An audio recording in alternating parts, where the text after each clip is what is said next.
Tonight, Fox 31 is threading together the story of an industry that's become part of the fabric of Colorado: clothes. This year, Americans will spend $12 billion on clothing. That's $1,700 per family. And these days, even Colorado's clothing industry is bursting at the seams. Thanks to a patchwork of local entrepreneurs, sewing and selling the Colorado lifestyle all over the world. Tonight, we'll take you to the Denver Haberdashery, where they've been dressing cowboys and celebrities for more than 70 years.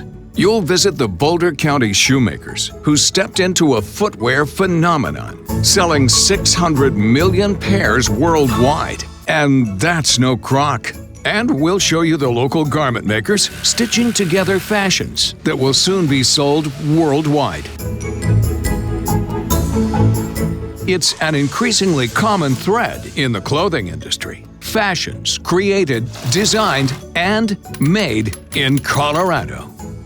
Here's Fox 31 anchor Jeremy Hubbard. Hello and thanks for joining us as we talk about clothes. Seems everywhere you look these days you see one of these, the iconic C from the Colorado flag on t-shirts, socks, all kinds of clothing items. People everywhere have a sartorial symbiosis with the Colorado lifestyle. Tonight we're taking a look at Colorado's contribution to the fashion industry, a contribution that began in many ways right here on the 16th Street Mall. Maybe we don't have Fifth Avenue, Rodeo Drive, or Saville Row, but over the years, Colorado has made its mark on the fashion world.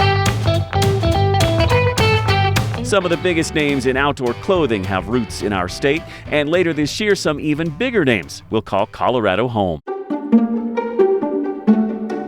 They'll join a long line of Colorado clothers outfitting the Wild West for well over a century. So we are in what we call our storage facility at the History Colorado Center, and we are surrounded by items that relate to Colorado's clothing, fashion, textile industry. History Colorado has a collection dating back to the late 1800s. The thing I love about showing the Colorado clothing is really that you learn a lot about Colorado's people, places, culture, and business.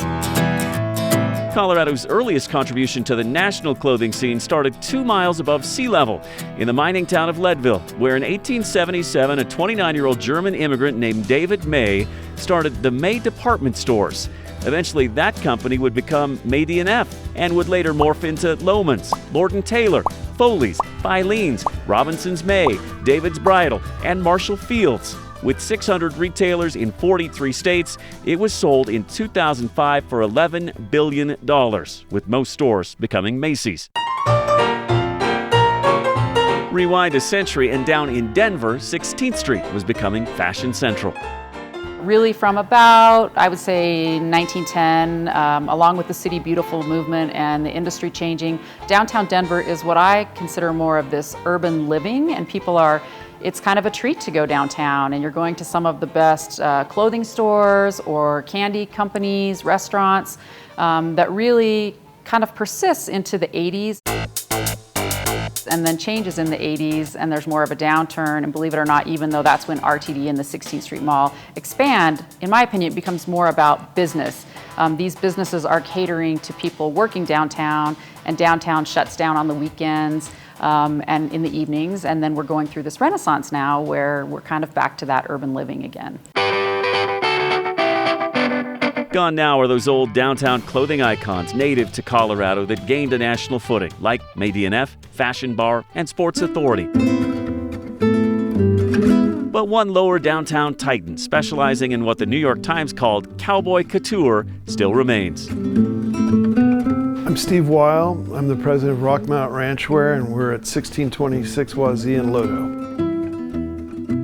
We're one of the oldest businesses in downtown. We are known for making the first shirts with snaps.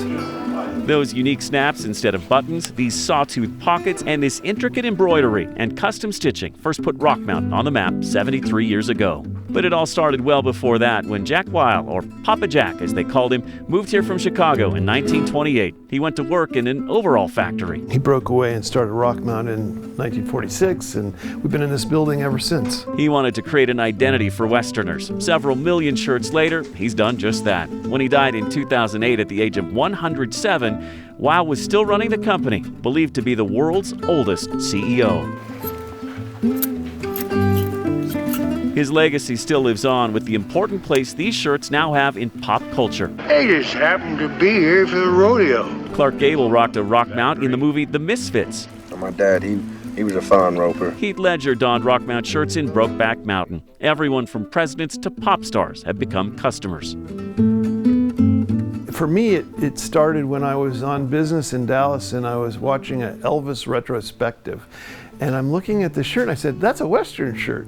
And he's wearing it in Love Me Tender. And I looked closer and I said, that's a Rockmount shirt. And so there's a photograph of him over here.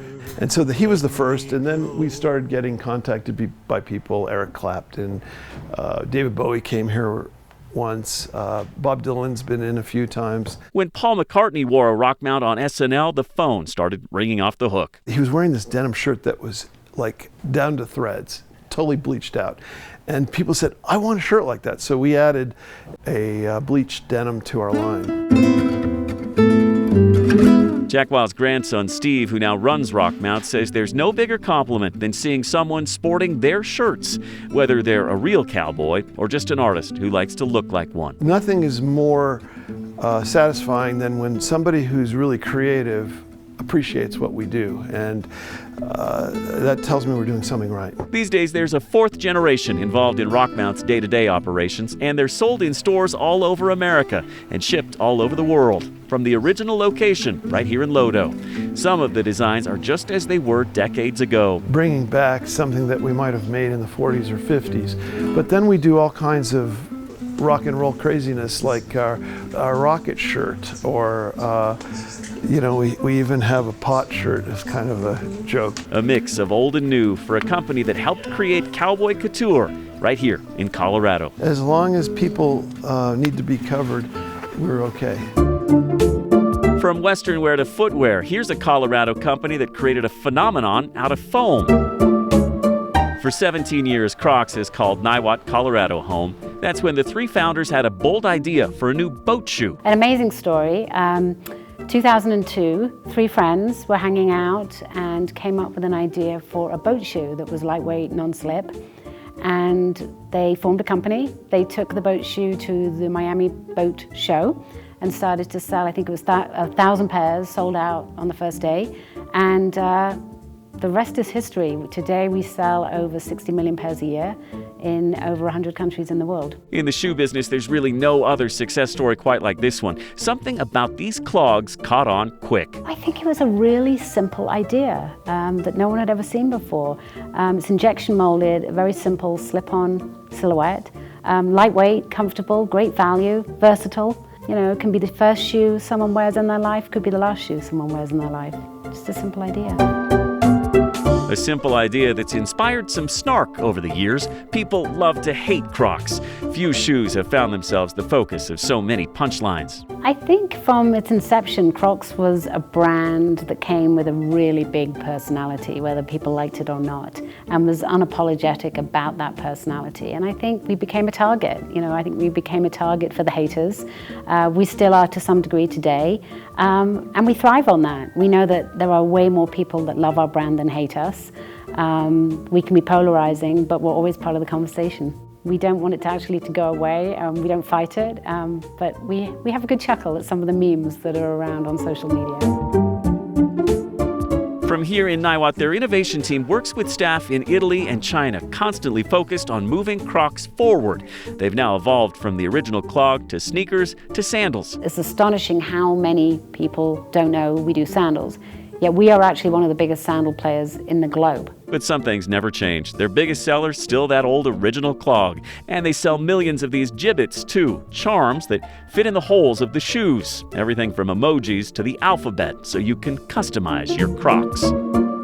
A billion-dollar shoe company with hundreds of local employees that calls Boulder County home and has no plans to leave Colorado. We have some really unique talent here, and it's a wonderful place to live. I can attest to having moved here 5 years ago, absolutely loving it, and we've been able to attract fantastic talent from all over the globe. Make fun of this foam phenomenon all you want, but this Colorado company's success is no joke. We're just delivering a really beautiful, simple product that works for people.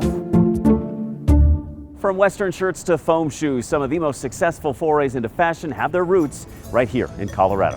When we come back tonight, a local clother that's found success from head to toe and has turned Colorado's iconic flag into an international fashion accessory. When Made in Colorado continues after this. Welcome back as we take a look at Colorado Couture, the clothing industry that is booming in our state, in part because of our state. And nowhere is that more evident than at a little warehouse on Denver's west side where they are building an international clothing business. Look closely at this sea of socks. Check the sides of these trucker hats. You'll see an unusual name that keeps popping up all over the place. My name is Dane Bernison. We are at the Axles headquarters.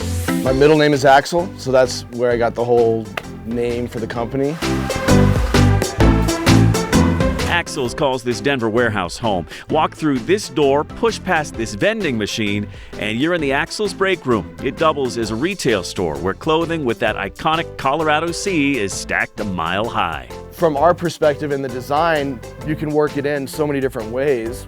And I think it's also just a fact it represents Colorado. Who doesn't love Colorado? I mean, I grew up here, born and raised, lived in California, lived overseas in Europe, and it was just a no-brainer to come back here. Dane Bernison started the company more than a decade ago. The CSU grad moved to London, interned at Armani, then moved back to the States hoping to get a job with a surf brand. I just had zero luck. Like, nobody cared about any education. It was pretty much just who you knew. So he took a job at a call center instead, and then with a tech company. All of this while dreaming of owning his own clothing company. I moved into my sister's basement and just started printing some shirts. He burned the candle at both ends until his designs got noticed. Sports Authority and the hat store Lids agreed to start selling his hats. So that was probably the one moment where I was like, all right, this could be real. Fast forward a few years and business started booming. He became a partner in All Stars Inc., where they do the screen printing, embroidery, and stickers. Kept plugging away, and Devin, my sister, she was my first employee. My mom she's still hanging around. These days, Axles is now sold in 30 states. They ship all over the world, and they're contemplating opening a retail space overseas. It just gets crazier and crazier and crazier. His clothing, a youthful mix of Colorado-inspired designs and some vintage tees only Denver natives would really understand. If you weren't from here, you don't know what Celebrity Sports Center or like the old Skate City logo is, or Trail Dust, which, I mean, just these icons that just bring back memories of just great times. But it's not just Colorado clothing. Axles runs the gamut, including running socks. I mean, socks have been bonkers. 4 years ago, they started making socks of all kinds. The wackier, the better. They had no idea people cared so much about what they were wearing on their feet. Growing up, I mean, a gold toe sock from Target that's all I needed. Gaining a foothold in the fashion industry. It is quite a feat for a Colorado kid who always loved merchandising, but never dreamed he'd be able to make a living like this. The fact someone spent their hard-earned money to buy one of our products, you feel very appreciative and stoked. Making socks, hats, and shirts for a living, I mean, what's not fun about that?